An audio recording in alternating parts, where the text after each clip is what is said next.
Peter Burling, helmsman on starboard tack on Emirates Team New Zealand. Pete, 5 hours of sailing today, the longest day on the water so far, with different kind of objectives. Could you describe a little bit which were?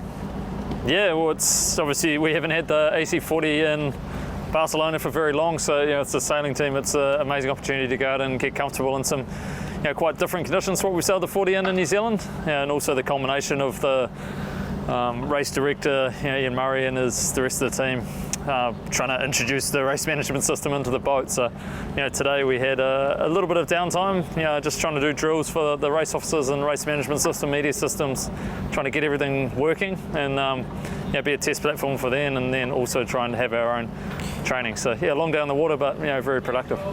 From the sailor side, how is it going with the race management system and with the robotic marks and with the functionality of everything? Are you happy so far, or did you have any difficulties?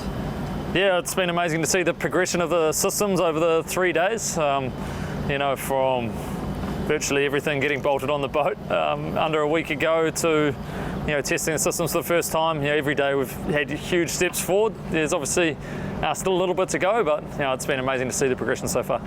And when talking about performance today, we did 2 fleet races. On the first one, a solid lead and win.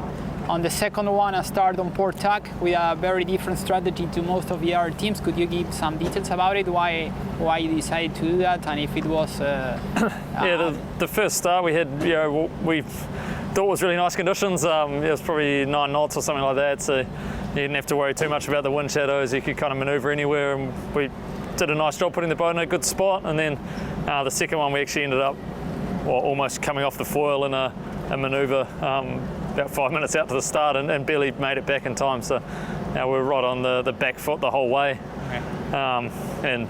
It was hard to get back into the race, but it definitely wasn't really our intention to start on port, but we just got a little bit too late. And that dying breeze, I think you saw everyone apart from Prada off the foil at the end and not actually finishing the race. So it's pretty tricky when it gets below that 7 knots to keep these boats going, especially when you're crossing the wind shadows. But it's great practice. It's super tough conditions, and we're really excited to be out there racing other teams. Then after all the other teams left, we stayed training for at least 45 more minutes, doing some tacks and some dives in a dying breeze, maybe around 3.5 to 4 knots of intensity. Do you believe maneuvers in those kind of conditions are very critical and important? Yeah, well, obviously those conditions, you can do a manoeuvre in lighter air, then you can take off. So it's incredibly important. You don't make the mistake in the manoeuvre, you keep foiling.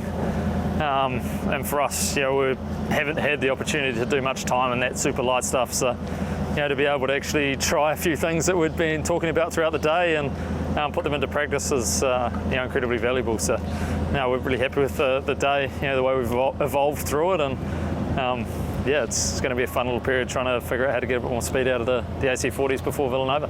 Okay, thank you very much.